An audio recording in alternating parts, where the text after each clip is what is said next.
Hi friends, this is Harry. Cinema bus அப்டேட்டில் ஒரு முக்கியமான ஒரு தகவலோடு வந்திருக்குங்க. ஸோ தலைவர் எந்த அளவுக்கு பார்த்தினாக்கா ஒவ்வொரு விஷயத்தையும் வந்து நோட் பண்ணுறாரு அப்படின்றதுக்கு ஒரு சிறந்த ஒரு உதாரணம்.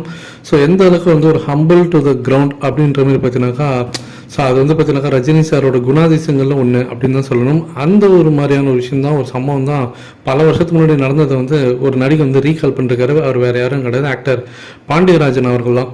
ஸோ நகைச்சுவை கலந்த ஆக்டிங்கை பார்த்தினாக்கா அவர் வந்து எப்போதுமே கொடுப்பாரு. இப்போ சினிமாலேருந்து அவர் கொஞ்சம் விளங்கியிருக்காரு. அண்ணாத்த படத்தில் கூட அவருக்கு வந்து ஒரு சின்ன ரோல் வந்து ரஜினி சார் கொடுத்துருப்பார். ஸோ அவர் சமீபத்தில் ஒரு பேட்டியில் பேசும்போது ரஜினி சாரை பற்றி சொல்லுங்கள், நீங்கள் இது வரைக்கும் யார்கிட்ட சொல்லாத சில விஷயங்கள் ஏதாவது இருக்கும் இல்லையா, அது எங்கள் கூட ஷேர் பண்ணுங்க அப்படின்னு சொல்லிட்டு அந்த ரேங்கர் கேட்கும் போது அந்த இடத்துல அவர் சொல்கிறாரு, ஒரு தடவை நான் வந்து ஏர்போர்ட்டு போயிருந்தேன். அப்போ அங்கே ரஜினி சார் வந்து வேறு ஏதோ ஒரு ஷூட்டிங்காக முடிச்சுட்டு அவர் வந்து ஏர்போர்ட்டுக்கு வந்திருந்தார். ஸோ அங்கே ஒரு கூட்டம் வந்தது. அப்போ நான் அவரை பார்த்தேன். அவரும் என்னை பார்த்தது போல தான் இருந்துச்சு. ஸோ அதனால் என்ன தான் அவர் பார்க்குறாரோ அப்படின்னு நினச்சிட்டு நானும் அவரை பார்த்து ஹாய்ன்னு சொல்கிற மாதிரி கையசைச்சு காமிச்சேன். ஆனால் ரஜினி சார் பதிலுக்கு எந்த ஒரு ரியாக்ஷனுமே கொடுக்கல. அவர் மனு கிளம்பி அப்படியே போயிட்டாரு. சரி, நானும் அந்த இடத்துல ஒரு கூட்டமாக இருக்குன்னு சொல்லிட்டு நானும் அங்கேருந்து விலைக்கு வந்துட்டேன்.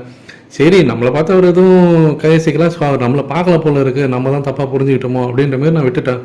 ஆனால் நீங்கள் அதை நம்பவே மாட்டீங்க, மறுநாள் காலையில் எனக்கு ஃபோன் வருது. பார்த்தாக்கா ரஜினி சார் ஃபோனில் பேசுகிறாரு.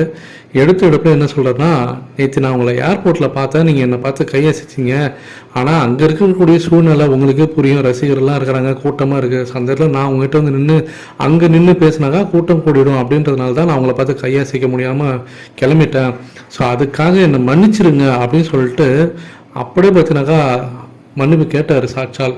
ஸோ அதை பார்க்கும்போது எனக்கு வந்து அப்படி ஒரு நிகழ்ச்சியான ஒரு மொமெண்ட்டாக இருந்தது. அவர் வந்து அதை பேசணும்னு அவசியம் கிடையாது, அதுக்கு வந்து அவர் மன்னிப்பு கேட்கணும்னு அவசியம் கிடையாது. ஆனால் அவர் கேட்டார். அதனால தான் அவர் இன்னைக்கு வரைக்கும் சூப்பர் ஸ்டாராக இருக்கிறாரு அப்படின்ற மாரி சொல்லி பார்த்தீங்கன்னா ஃபேன்ஸுக்கெல்லாம் ஒரு கூஸ் பம்ப்ஸ் மொமெண்ட் கொடுத்துருக்காருன்னு சொல்லணும்.